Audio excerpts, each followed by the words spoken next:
Let us now start what I am calling question 3A here, but it is question 1A of quiz 2, right? So the multiple choice part of quiz 2.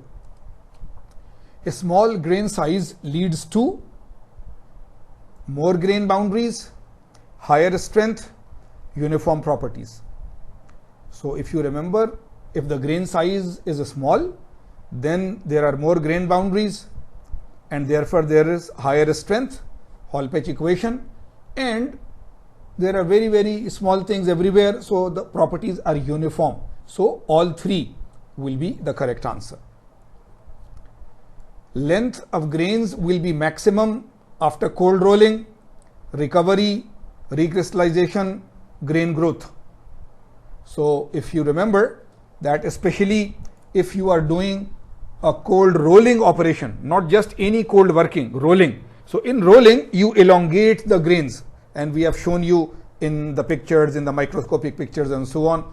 So the longest grains will be at the end of cold rolling. Then new crystals will be formed and there will be larger size, smaller size, but not as long in length as in cold rolling. Compared to annealing, after tempering, strength of a material is lower, same, higher, none of the above, right? So what should be the answer? Remember, when you do annealing, I explained to you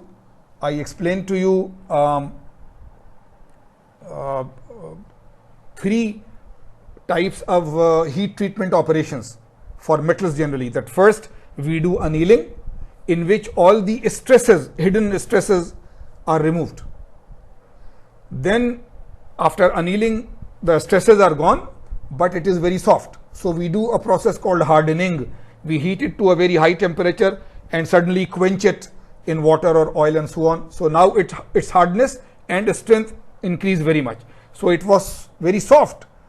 All stresses had gone after annealing, but it was very soft. Now you do hardening to increase but now strength is increased, but it has become too hard. So now it is more brittle. Ductility is too bad. So you again want to reduce this. So you do a third step called tempering. So after tempering, the strength, if you are talking just of the strength, then the strength after tempering is higher compared to annealing, right? So this is the answer, right? Due to plastic deformation of a metal, plastic deformation, permanent, changes occur in what? Grain shape, dislocation arrangement, strength and hardness, all three. Tell you, just try to think. Plastic deformation is happening. So grain shape is changed or not? Yes. Dislocation arrangement is changed or not? Yes. Strength and hardness are changed after plastic deformation? Most probably yes, right? Because strain hardening. So all three would be a good answer, right? All three would be a good answer. Change from ductile to brittle behavior with temperature. It was ductile, now it has become brittle due to temperature change. Happens for high strength alloys, FCC metals, lower strength BCC metals, all three. Which one do you think? So if you remember, it is good. There is a diagram which tells you, right? There is a diagram, brittle, ductile to brittle transition temperature, BTT. So it happens for lower strength BCC metals. Low strength BCC metals. It does not happen for FCC metals. It does not happen for high strength alloys, right? So low strength BCC metals are the general metals which go through ductile to brittle transition temperature. We now come to the second part of the first question, which is true false. So let us see. The equation sigma is equal to sigma naught plus k by root d is a type of Arrhenius equation. This, first of all, you should recognize is the Hall-Petch equation, but we have shown you an example. Arrhenius equation is an equation where e raised to some power is shown. in the equation e raised to some power exponential. So that type of equation is called an Arrhenius equation. So this is not an Arrhenius type of equation. Any Arrhenius type of equation will have something is equal to e raised to something, right? So this statement is false. Heat treatment time and temperature do not affect the recrystallization process. Again, you see, in any heat treatment, time and temperature are the two variables that we need to control. So whether it is full annealing or only the recrystallization part, time and temperature are the factors which will control this. So therefore, if saying that they do not affect is false. Maximum change in strength and ductility occurs during the recrystallization stage, right? So if you remember the annealing diagram, right, then you have divided it into recrystallization, grain growth, and so on. And yes, maximum change in strength and in ductility does occur in the recrystallization stage. There was a diagram, right? If you remember, a graph type of diagram divided into 3 portions and so on, and measuring density and this changes and other things. So this is definitely true. After cold work such as rolling, material has many dislocations and other defects, and grains are stretched and deformed. So very true. You see, if you are doing any plastic work, and especially if it is done at room temperature, right? So this is cold rolling and you are doing a lot of plastic work. So a lot of plastic deformation means that lots of dislocations are there, other defects have been created, and the grains have been stretched, elongated, and deformed into a different shape. So this is very true. This is exactly what happens in any cold work operation like cold rolling. Heating for homogenization is also known as precipitation hardening. Heating for so I had that 1-page, 2-page slides where I was defining the different types of heat treatment operations. So there you will see that no, this is definitely not true. Heating for homogenization is not the same as precipitation hardening. This is a false statement. With this now, we move to the second question of quiz 2, the second question of quiz 2. Remember, right? And let us read the problem. And again, once we come to this part, I will encourage you to just read the problem with me, then pause this tutorial, take out your pen and pencil, again solve it yourself completely. You have access to the formula sheet and tables, but not to anything else. That way you become strong. And then once you have solved it and you have rechecked your answer and you are very sure that you are right or whatever, then you see the solution. Always, every example, every solution is helpful if you first solve it independently, completely, then recheck your answer and then compare. So if you are listening further, then you will be already you have solved it. Okay, so let us read the question. Aluminum alloy 6061 T6. Now aluminum alloys, first there is a number and then there is a heat treatment scheme. So 6061 T6 is one type of aluminum alloys. There are hundreds of different ones. It has yield strength of 270 megapascal, elastic modulus of 70 gigapascal, fracture stress of 310 megapascal, and ductility of 17%. Find the modulus of resilience. I am calling it UR. You call it MOR, modulus of resilience, whatever, right? It is, and the modulus of toughness for this alloy. So I am calling it UR and UT, but it is modulus of resilience and modulus of toughness. What is your major assumption?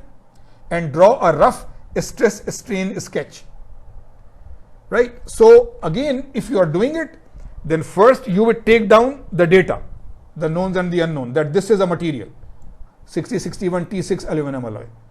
Yield strength 270.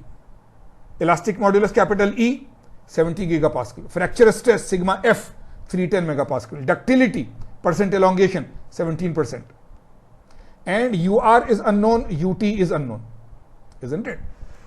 So first of all, rather than solving it, so I was just saying that rather than solving the whole question, let us draw a rough stress strain sketch for any metal.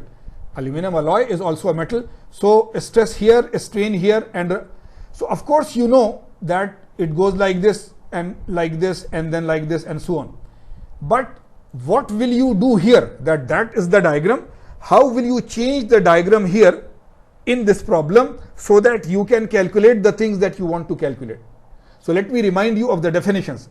Modulus of resilience, if you remember, is the energy in the elastic region, isn't it? The energy required to start yielding, right? Or the area of the stress strain curve only in the elastic region. So for there, you don't need to modify the diagram.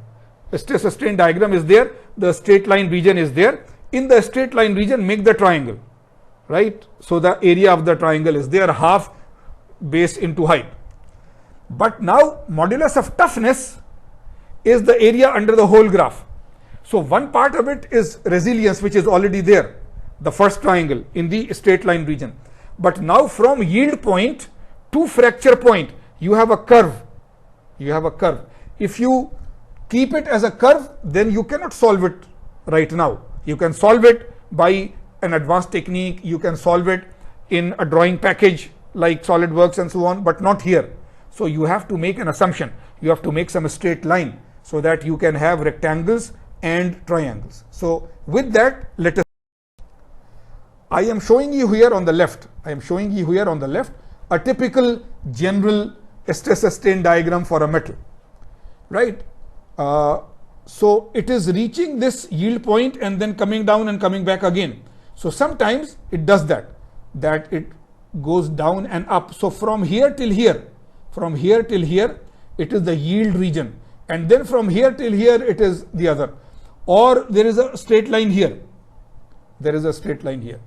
But let us take a simpler one rather than this more complicated one. Let us take a simpler one, that there is a straight line region, and then there is a curve. So here is the yield point, the end of the straight line region. The end of the straight line region is the yield point. Then from here there is a curve. So this is the type of diagram. So don't take this type of a diagram. This is confusing because in some materials, yes, the yield point goes up and down a little. So this whole region is called a yielding region. But let us take this type where it is a straight line. A straight line has finished and now there is a curve type, right? So let us take this type. So now for your modulus of resilience from here till the end of yield and a straight line here. So there is a triangle now, and half this into this. Now this is the strain at yield point, and this height is the stress at yield point.